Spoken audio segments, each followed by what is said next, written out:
നമസ്കാരം. മനുഷ്യന് അടിമയല്ല എന്ന് പഠിപ്പിച്ച മതമാണ് ഇസ്ലാം. എന്നാൽ ഇസ്ലാമിക രാജ്യങ്ങളിലെ സ്പോൺസർഷിപ്പ് വ്യവസ്ഥകൾ ഈ അറിവിനെ കാറ്റിൽ പറത്തുന്ന രീതിയിലാണ്. മനുഷ്യരെ സഹോദരങ്ങളായി കാണുന്ന കാലമാണ് ഞങ്ങളുടെ സ്വപ്നം. UAE എക്സ്ചേഞ്ച് പ്രവാസ ലോകത്തിൻ്റെ പുതിയൊരു അധ്യായം കൂടി ഇവിടെ ആരംഭിക്കുകയാണ്. എല്ലാ മാന്യപ്രേക്ഷകർക്കും UAE എക്സ്ചേഞ്ച് പ്രവാസ ലോകത്തിലേക്ക് സ്വാഗതം. 2013 മെയ്യിൽ കണ്ണൂരെ വളപട്ടണത്തെ വീട്ടിൽ നിന്ന് ഇറങ്ങിപ്പോയതാണ് പ്രദീപൻ. 20 വർഷങ്ങൾക്ക് മുൻപ് 1 വർഷത്തോളം മുംബൈയിൽ ജോലി ചെയ്ത് പരിചയവുമുണ്ട് ഇയാൾക്ക്. അവിടെ ഒരു കലാപം ഉണ്ടായിരുന്നു. ബോംബെയിലൊരു കലാപം ഉണ്ടായപ്പോൾ എന്ത് കലാപം?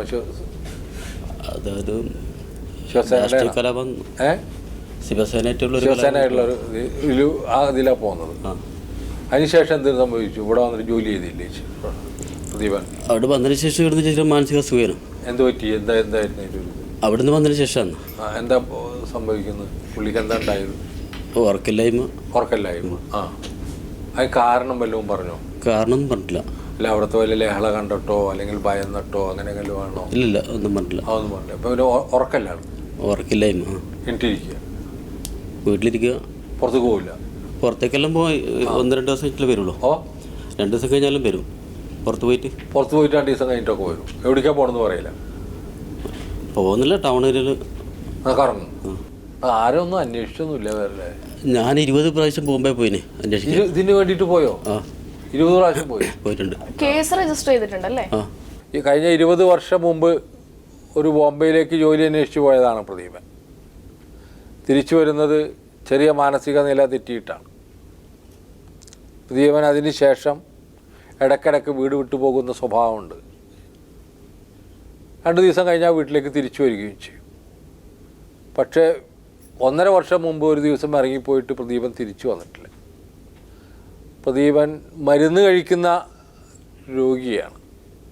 അമ്മ രോഗിയായിട്ട് മരണശയ്യൽ കിടക്കുന്ന ആയിട്ടാണ് പറയുന്നത്. ചിലുള്ള ഒരു ചേച്ചിയാണ് കൊണ്ടുപോയിട്ട് അവരവിടെ നിന്നപ്പോഴാണ് ഇവിടെ നിന്ന് കയറ്റി വിട്ടിട്ട് അവർ നാട്ടിൽ വന്നിട്ട് പിന്നെ ഇവിടെ ആരും ചോദിക്കുമ്പോൾ അവർക്ക് ഭയങ്കര ദേഷ്യമാണ്.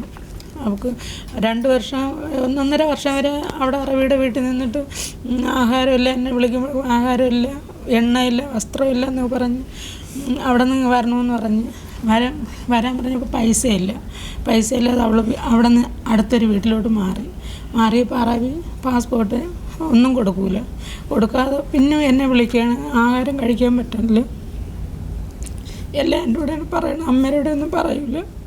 അങ്ങനെ നിന്നും മാറി. പിന്നെ 1.5 വർഷം ഒരു വിവരം ഇല്ലായിരുന്നു. ഫോൺ വിളിക്കില്ല, പൈസ ഇല്ല.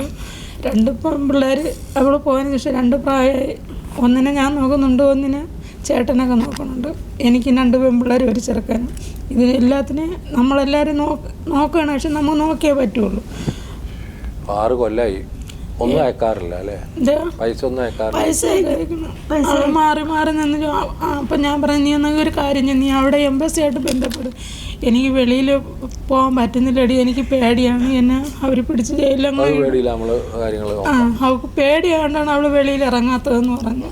എന്നെ ജയിലിലിട്ടാൽ പിന്നെ നിങ്ങൾക്ക് ഒരു വിവരവും അറിയാൻ പറ്റൂല. അതുകൊണ്ട് ഞാൻ മാറി നിന്ന് ഓരോ വീടുകളിൽ ചെന്നിട്ടും ഫോൺ വിളിക്കും. ഞാൻ ഇന്ന സ്ഥലത്താണെന്ന് വിളിച്ച് പറയും.